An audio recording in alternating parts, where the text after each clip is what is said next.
All right, so you're in Belgium right now, recovering from the weekend. What kind of a recovery do you do after a Supercross race? It must be like the highest of highs, and then all of a sudden everything's all chilled out, and you're in the countryside just sipping on a tea. Yeah, back in Belgium. Yeah, it's weird because like we raced the European round last 2 weeks ago now, or 1 week ago, 2 weekends ago. And you don't really have much time to recover. You have Monday off, and then do some mobility, etc. And then basically Tuesday we were back on the track. Some people are in the gym, etc. So there's not a lot of turnaround time when there's back-to-back weekends. But because I had a bit of a fall on Sunday, Monday was spent driving from Italy back to Belgium, which was 12, 13 hours. And then today I'm a little bit bruised and battered, but not too bad. So I'm just going to take today off and then come back tomorrow and make sure I'm fully 100% and fresh to go again. But So it yeah, must so be. yeah, you're right.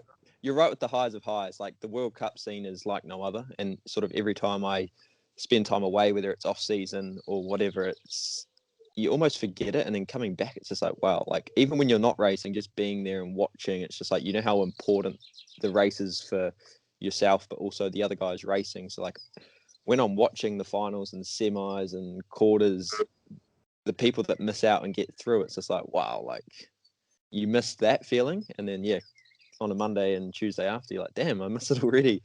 I want to get back. It was only a few weeks now until Colombia, isn't it? Yeah, it's at the end of the month. I've still got to decide.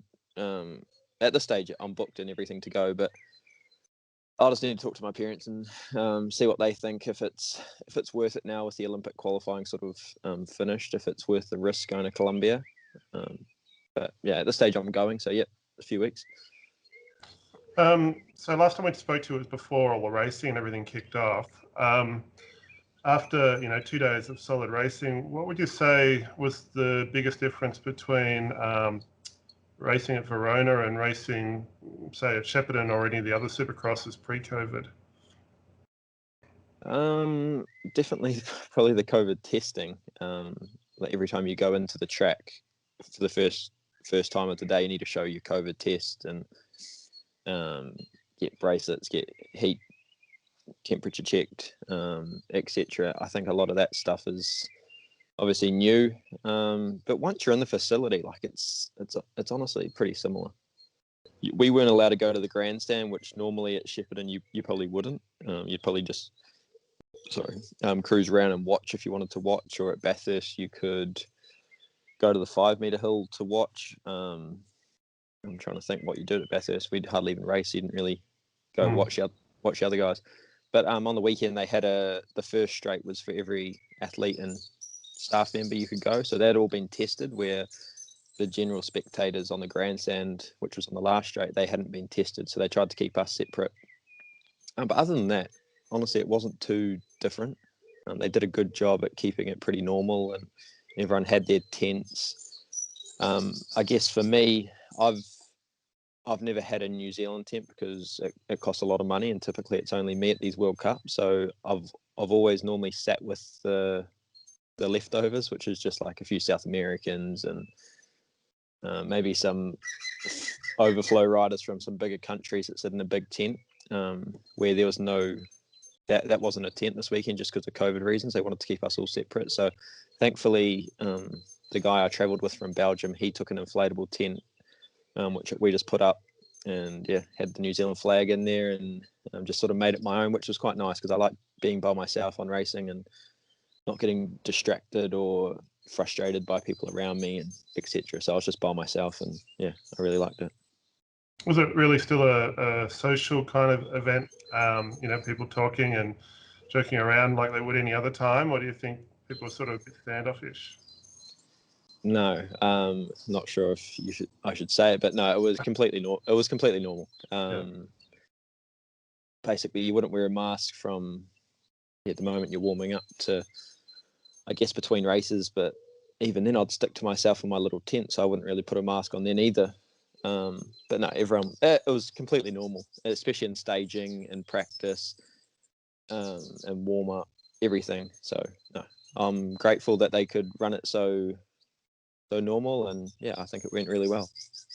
It must be the first Supercross event you've been to where there's been basically no one else from Australia and New Zealand. What kind of a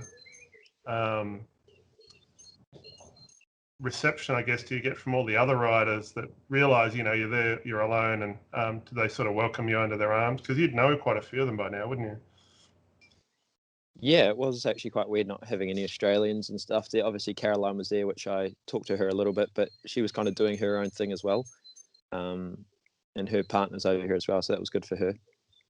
But yeah, definitely. I think everyone who's travelled is kind of, I mean, everyone has travelled, but everyone who's travelled has been quite welcomed in with open arms. Just like, obviously, everyone knows how hard it is to travel, but it was good to see everyone again. Like you said, I know a few people, and it's been a long time since seeing them, so that was really cool. So we didn't get to see any of the first round of qualification and the last chance qualifier, the 16th and 8th finals. How did that go for you on the first day? I saw it was a bit of a struggle first day compared to the second. Yeah, I think it's quite hard. Like, everyone wants to watch me back home, but I've got to get through the first round, maybe the LCQ, the 16th and the 8th before I even get on the live show. And with anyone who knows how difficult the elite stage is right now, like that's not easy to get through to the quarters. With some of the big names going out on like the 16ths and the 8ths. So the first day, I probably wasn't. I definitely wasn't confident, and it kind of led on from the week before at the Euros. Like, that was my first time on the track. Racing didn't go as well as I'd hoped, but again, saying that, like, I couldn't have too high expectations. It was my first time riding and a little bit jet lagged. But then the following week, like, I was used to the track, wasn't jet lagged, I was ready to go, but the confidence wasn't there, and you could see it in my riding. So in the first race, I got fifth. Which put me into the LCQ, where you've got to get top two, and I had a photo finish for second, and missed out. But to be honest, like, it was fine. I sort of went back to the tent and was like, okay, like, why did that happen? And spoke to my dad and sort of, yeah, just had to think about what my game plan was for the next day. Like, where was I good? Where was I not good? And just focus on, my strengths. And then the next day, Sunday, when it went a little bit better, I just sort of played to my strengths, and I was a lot more confident. As soon as the first race happened, I had lane 6 or 7, and I was basically first to the first corner, but we had two guys inside me. And then from there, I just followed them around and made a silly move in the last corner, ended up fourth, but I qualified through to the 1/16. And from there, I just wanted to take it one race at a time. I think the first day I was kind of, okay, today I want to make the quarters, or I want to make the 8s, and I focused too much on that, where the next day I was like, I mean, you got LCQ'd yesterday. Don't worry about doing anything. Just focus on one race at a time. And that's all I did. Like, the first race and then the 16th, I was like, okay, let's get top 4 again, and got top 4. And then it was the 1/8 final.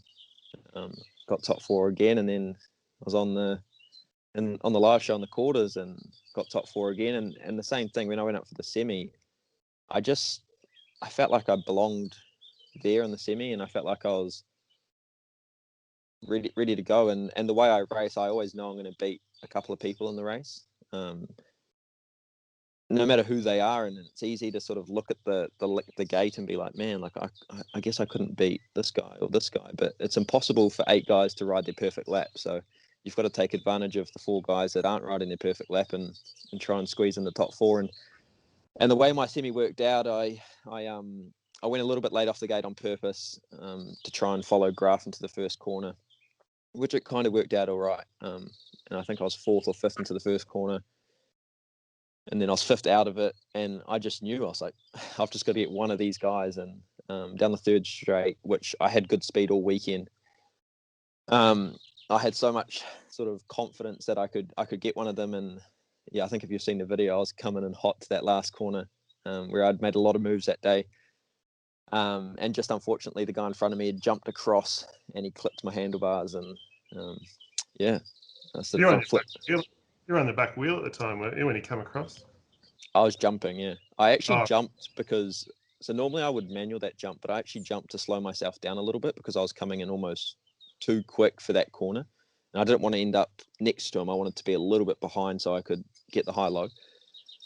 So I was like, I could see myself coming, and I was like, okay, I better jump this to not slow myself down, but make sure I'm in the right place with the corner. And as I jumped, he sort of came across, and when I'm in the air, I can't move. So I sort of just braced for impact, and unfortunately my handlebars turned and did a front flip.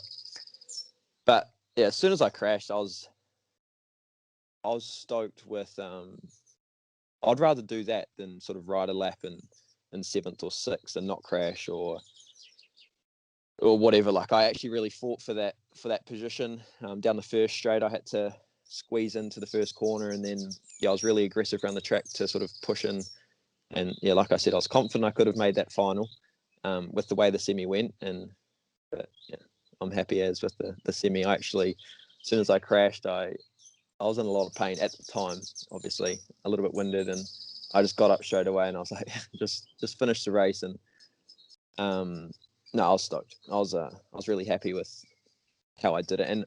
And I actually said to the guys staying with in the morning, and it will sound stupid, but I said, I want to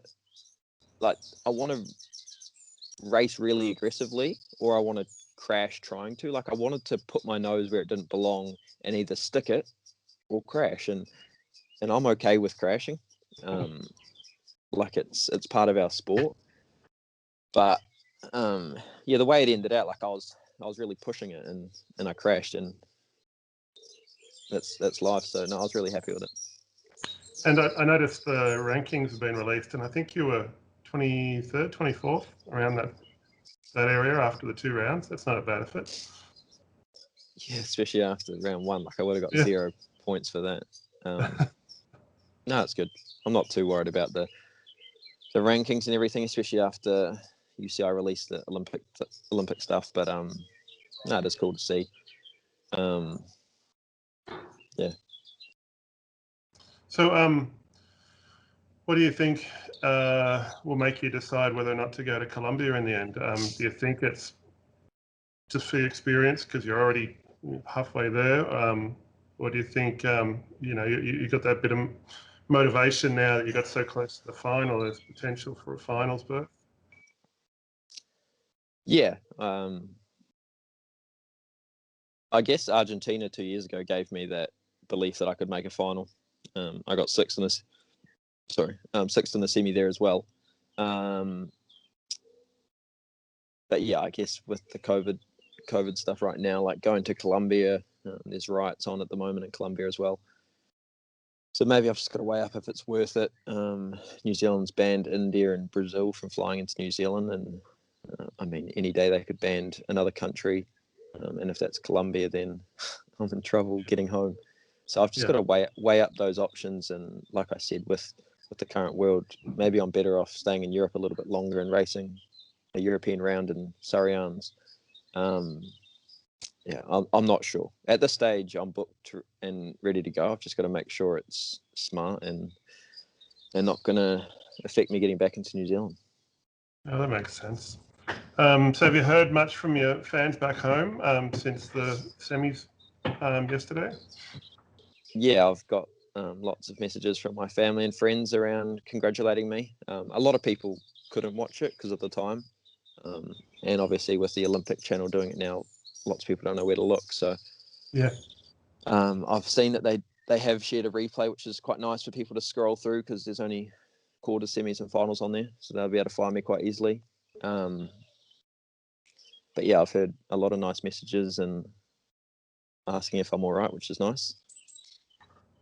You didn't have to put in an order to the Troy Lee to get some new race gear after that? I did actually. Yeah. Well, not Troy Lee. I emailed Cycling New Zealand because I ripped my shirt and I've got no shirts over here. And at World Cups and stuff, you have to run your national champ. If you're national champ, you have to run national champ jersey. So yeah, they're sending them over tomorrow, I think. Oh, nice. So, like, do they have to get it made up urgently, or is it something they have in stock over there?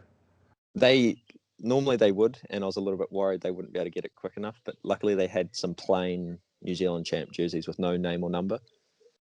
in my size, so they're just going to send those over just for this race, and when I'm home I can get my name and number put back on them. Yeah, I'm lucky and thankful that they're going to do that. So you've still got to check your bike, don't you? There's no real damage to your bike. You managed to get it to the finish line at least. Yeah, it actually hit a photographer. Like I've got a video from the side, and it like bounces, jumps a triple, and then the photographer was sort of aiming at the front guy's graph and stuff, and then it just rolls into him and hits him. So I walked over to him, picked it up, and finished off the lap. But no, I haven't checked it. Me personally, like I've got a tiny little bruise on my knee. My ribs took a little bit of a beating, but I wear some body armor, so I think that took most of the impact. And to be honest, I'm pretty unscathed from how big of a crash that was. Going the speed I was as well. It looked like a bit of a pebbly, sort of rolly surface too. So if you're going to go down, you're going to skid for a bit. Yeah, I definitely did slide. But I didn't even get any grazes, which I'm quite surprised, because normally on that material, that what do you call it, surface, you do get grazes and stuff, but I've got nothing on me, so very lucky. So is it a similar surface to some of the tracks you've got at home, or is it different again? Yeah, it's like a real hard Granitic kind of sand? Yeah, kind of, with a little bit of loose stuff on top, which they swept off on race day, but it comes back. And I thought the track was in pretty good condition, to be honest, especially with all the rain we had. The corners looked a little bit rough, almost unfinished. How do they feel to ride? Yeah, they were super rough. You probably see how big they are on TV as well. I mean, in this day and age with tracks and stuff, with so many people doing them, you never get a perfect track, or you always get something that's different to what you're used to or whatever. So I think the corners were probably the worst thing about that track. But I mean, you just got to deal with what you're given and deal with it. But yeah, I think they could have done with some more bowl and a fresh layer of tarmac on top. But no, it was all good. The last corner is an interesting one. Like to do the fast line, you've got to go right out to the outside. But obviously that opens the door to the inside. And you've seen it happen so many times where the guy in fourth didn't know what to do. He's like, do I cover my line on the inside and lose my speed around the corner, or do I just shoot wide and take a fast corner? And he would go wide, and then the guy in fifth or sixth would come in and make the Hail Mary corner, and then the other guy behind them would get both of them, which I did a couple times as well, which, yeah, you just got to read the race and see where it's going. And if you do need to make a desperate move, you can, which I actually quite like it. It's always leaving the options open. So that was David Graff's first Supercross win in many, many years. I've seen him on the podium tons of times. So he must have been stoked. You were at the finish line when he finished, weren't you? I remember seeing some video footage. He must have been pretty elated to get to that point finally. And then I hear he's not even going to go to South America. He's just going to go to the Olympics, and that's basically his swan song. So must have been crazy on that finish line. Yeah, I think David had initially planned to retire, obviously Tokyo last year, so his World Cups had basically already been done, and then COVID came, which I guess now looking back, it's a blessing in disguise for him. But I think he's 32. At 32, Yeah. going that fast, I don't know, how he does it, and I don't know why he's retiring, to be honest with you. But he's got a pretty cool job lined up with the Swiss national coach. But no, yeah, I was so happy for him. On day one, I think he messed up the semi, which gave him lane 3 for the final, or 4, and then hit Sylvain down the gate. So then Saturday was kind of written off, and then Simon Marquardt won day 1, which was the first ever Swiss guy to win a World Cup, which would have hurt David a lot more because he's come so close in the past and never done it. And maybe that took the pressure off him for Sunday, not to become that first Swiss guy to win a World Cup. And then day 2, to be honest, I thought there was when I was watching, I was like, man, there's a lot of pressure on David. Like, he's been the fastest all week, etc. But he handled it so well and did a pretty good race. It's easy to follow, especially in a final. No one was bothering Simon in second, and David did really well to hold him off and get the win. And yeah, you could tell how much it meant to him. There was that big crash in the women's final on Saturday as well. I think Zoe Claessens and Laura Smulders went down pretty hard, which really kind of mixed up the field a bit. Obviously, the Dutch chicks came to the top steps on the podium, but there was what's her name? Sei from Japan, finished third. It's nice to see some new countries up on that podium, and hopefully we'll see New Zealand back up there one day soon. Yeah, hopefully. I think the track actually, I think it had a lot of different results. Like I was watching on Saturday. Obviously, I went out in the LCQ, so I got to watch the whole day. And a lot of big names that typically they're staples in the semi and quarters and sometimes the final. They were going out in the 1/16ths and 1/8s, and I don't know whether that's because we've had so long off. Certain people have been racing the whole time through COVID, like the Americans. Depends what country you're from. You could almost have like racing amongst your country. So I don't know whether it was that, where certain people hadn't been racing, but yeah, a lot of big names and staples in that final show were missing, which gave a lot of new people a chance in the final, like Arthur Pillard, the French elite man, he was fast, and he arguably should have won a race as well, a final, sorry. Pillard was in front down the second straight, and not in front, but he was well no, up there. He was winning, yeah. On Saturday. Yeah. So yeah, it's a fairly unforgiving track, obviously, and the smallest of mistakes can cost dearly. Yeah, which I guess is cool. Personally, I think a track like Rock Hill is pretty easy. Like it's hard to make a big mistake like that, but a lot of people like watching racing at Rock Hill, and a lot of racers like racing there. Personally, I don't like either of them.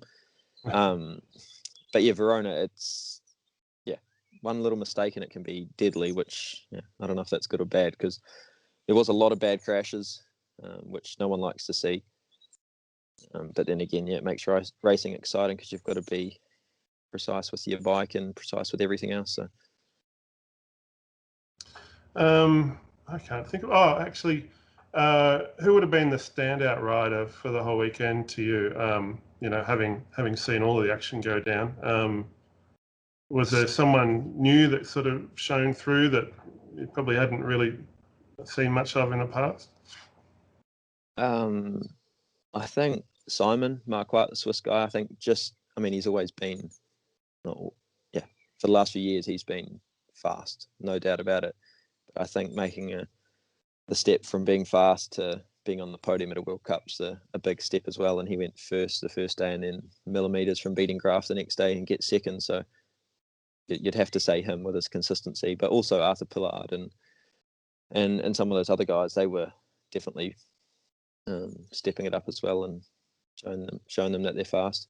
And I guess with everyone talking about Olympics right now, it makes you think like who to select for someone like France, because they've got Daudet, Andre, now Pillard, they've got Romain Mailloux, Mayet, Rincriel. Like it's just, and they can only pick three of them. So it's definitely cool to watch this racing and see who steps up and who puts their name in the pot for Tokyo. So in the top two countries in the world, I think it's Netherlands and France, isn't it? Yeah. So both of those are pretty top-heavy countries, but I wouldn't want to be, vying for a position for Netherlands or France or any country really. It's a tough ask, and the Olympics has been pretty much the thing for BMX these days. Elite riders seem to have that, or most elite riders, I should say, seem to have that as their focus. But it'd also be nice to see elite riders racing at World Championship level. So do you see yourself going to race the World Championships this year? Yeah, hopefully I can get selected. I haven't really heard much around New Zealand's stance on Papendal. Obviously, Australia has said no. Have they said no elites are allowed to race, or they're not funding them? They're not funding them. Okay. So there's no team support or anything like that for them. Okay. So yeah, I'm not sure on New Zealand stance, but fingers crossed I can get selected, and I'd love to race the Worlds. I haven't done many Worlds in my life. I raced Adelaide when I was 14 or 15. Yeah, I mean, back then I didn't really train, and I think I went out on the moto or hurt myself in the first race. And then I've done Columbia and Rock Hill as an elite rider. So I don't have a lot of experience at the Worlds, but it's definitely something that's different to a World Cup or something like that, like the pressure around it and the atmosphere. It's something different, which I enjoy. So hopefully I can get to the Worlds this year. You didn't do the Worlds in New Zealand? No, that was my first year as an elite rider, and it was actually the first year they brought in the selection. Like you have to be selected to race the Worlds, and no, I wasn't, I guess, good enough. Yeah. All right. Well, what we'll do is we'll let you go. Hopefully, we'll catch up with you when you've made your decision as to whether or not you're going to the next one or coming home. And yeah, we'll talk to you soon. Thanks very much for taking the time. No worries. Not really doing much on my rest day. Cool. Thanks for chatting. See you, mate. Yeah. Cool.